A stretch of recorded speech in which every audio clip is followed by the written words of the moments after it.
Most people believe that being the smartest person in the room will protect them. In reality, it often makes them the first to be removed. There's a quiet mistake many competent people make. They believe effort speaks for itself. They believe talent is neutral. They believe results are all that matter. So they work harder. They become more capable.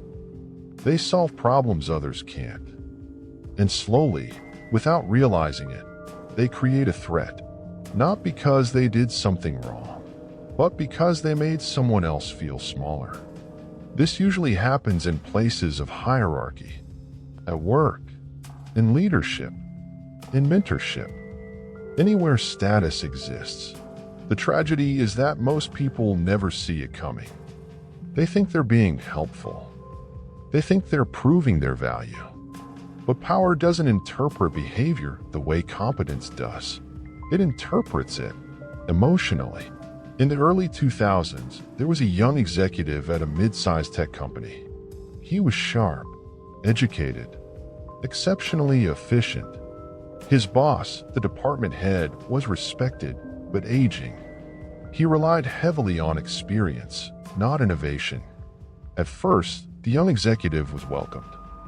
He improved systems, streamlined operations, solved problems that had lingered for years.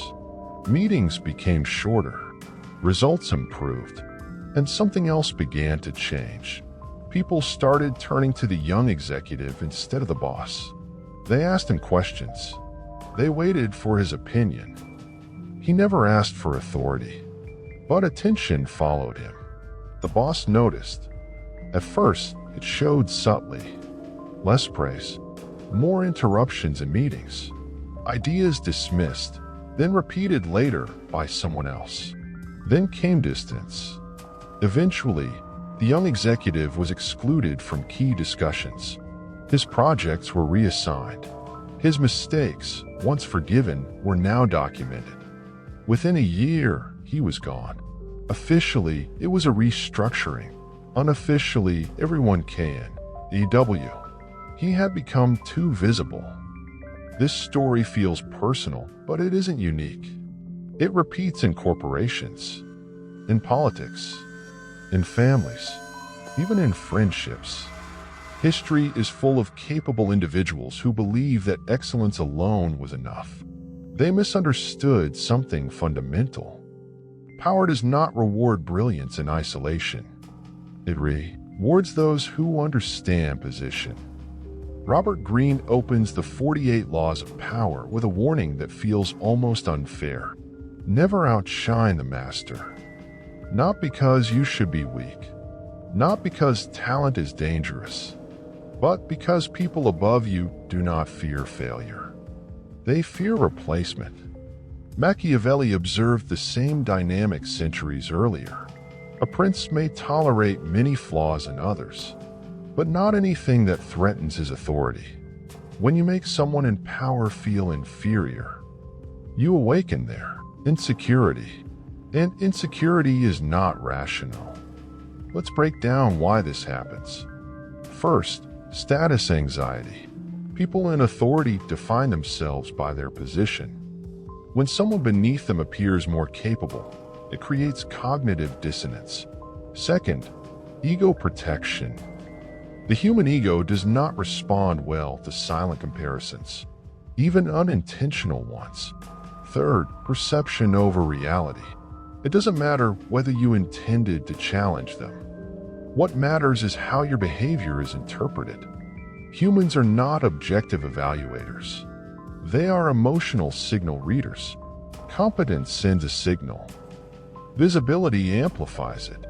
And when that signal threatens hierarchy, the response is almost automatic.